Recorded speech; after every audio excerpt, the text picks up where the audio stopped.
Magandang araw mga kaibigan. Bigyan natin ngayon ng reaction opinion itong interview ni Alvin Tourism kay Ma'am Elizabeth sa The Hague, Netherlands. Siya na ang nakabisita, nakauwi na si Congressman Pulong. Ito na si Ma'am Elizabeth ang, I think, araw-araw pwede niyang bisitahin.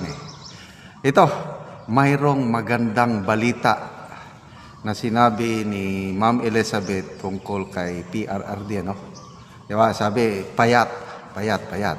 But sabi ni Ma'am Elizabeth, he's healthy. He's not taking medicines anymore. Wow! Ay, maganda. Kasi ako, araw-araw may maintenance ako ngayon, wala na daw, hindi na nag-minom ng gamot. Kahit pumayat siya, kailang he's healthy. Yan, pakinggan natin si Ma'am Elizabeth, How are you today, ma'am? I'm fine. I'm happy that I have seen him. And he's okay, but he's so fit. Skin and bones. Tulad sa picture na ito, she's really that, And I asked him, what to eat the food? Sabi niya, ayaw daw food. Ayaw. Ayaw na, and babalik-balik daw. Hindi ba siya nilulutuan ng mga Pilipino food? No. Whatever lang. Yeah, that at least he said that he is no longer taking any meds. Yun. It's okay, It's okay. Parang tingin ko, he's healthy, but as an old man, You never know. yeah, tulad mahina ang matakal, Yan lang. But how is it with the weather, ma'am, lately? Kasi sobrang init ng weather lately. Yeah, I told him, sabi ko, malamig. Sabi ko, mainit naman. Sabi ko, malamig pa rin para sa akin. Kaya ako, sabi niya kasi matanda ka na. Pero mag-exercise naman si Hindi ko rin. Gusto rin niya mag-sleep. Gusto rin niya manood ng TV.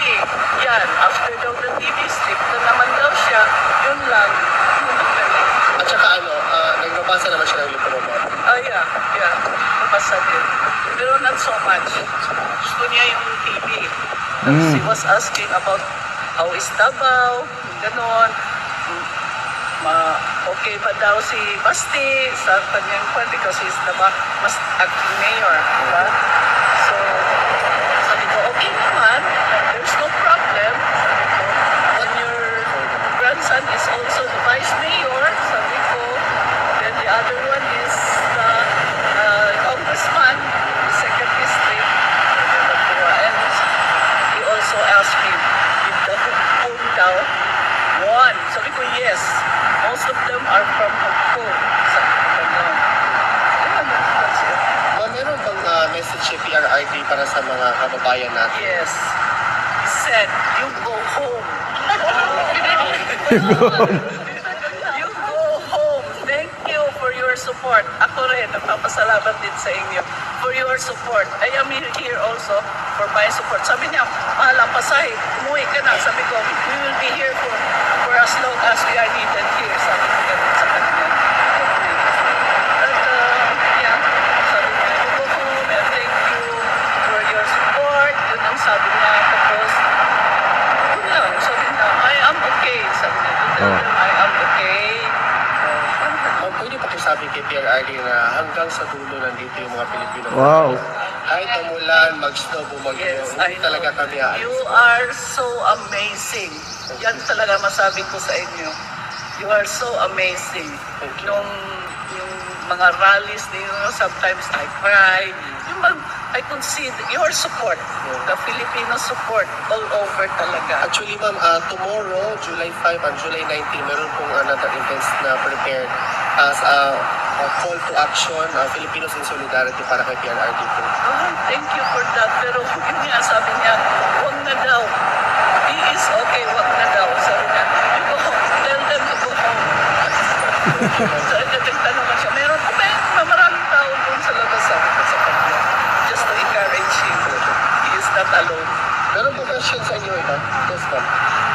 Ma'am, makakadagdag pressure po ba kami sa healthy PRRD? No. Hindi po kami umuwi.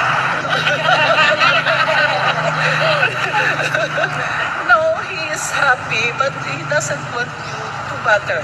Be bothered Kaya by the nag-bothered, ma'am. We are not bothered. It is our honor na ginagawa namin to kasi nag-sacrifice siya before. It is our bit as a Filipino. And, thank you talaga po. Kasi po, ma'am, personally, wala po talaga akong pinapalila na politics.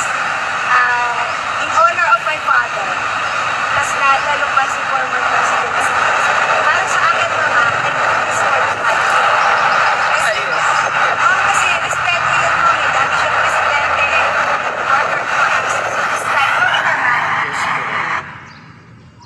Yan. Nakakaiyak naman. Salamat sa mga kababayan nating Pilipino na nagpapakita ng suporta kay Tatay Digong nandyan sa Netherlands. Kagabi kausap ko lang yung mga kamag-anak ko. Galing na rin sila sa The Hague. Galing dito from Mindanao na. Nagbiyahe talaga papunta doon, The Hague, para ipakita ang suporta nila kay Tatay Digong. At awang-awa sila sa ating tatay. So ito, hindi na ito mapigilan yung pagpapakita ng pagmamahal ng mga nakakaraming Pilipino sa ating minamahal na Tatay Digong. So tuloy lang po natin ang pagdarasal para sa kanya dahil although good news ito, dahil kahit payat, hindi na siya nagte-take in ng medicines. So iba ang style nila dyan sa Europe. Talagang nakakaano ng health conscious sila. Kaya to me, that's very good news. Yun na lang, yung pagkain. Ay, kahit ako siguro, pakainin nyo ako ng European style food. Hindi ko rin talagang hanapin mo talaga yung nakasanayan. Kaya ang gusto lang niya is munggos, bulad, saging, yung paborito niya yung bulkachong. Ang sarap kaya ng bulkachong, yung mga buko-buko ng kalabaw, pinakuluan, ang sarap, bulkachong, the favorite ulam daw ni Tatay Digong. Okay mga kaibigan, salamat sa inyong pagsubaybay sa ating channel. Nakakatulong kayo ng malaki sa tribong Talandig ng Bukidnon dahil ang sweldo natin sa channel na ito is pantulong natin sa tribo.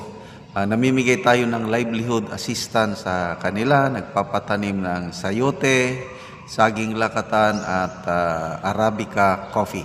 Panoorin nyo ang video na ito. Sa kape ng Col Garciano mo na ni ang iyang kape nga tulo na katuig apan dagan og bunga. So karon nagpalit mi sa iya og seedling, kada isa ka punuan tag 25 pesos ang kada usa. So tulo na siya katuig apan daghan gyapon og bunga. Og karon mo na ni ang seedling nga among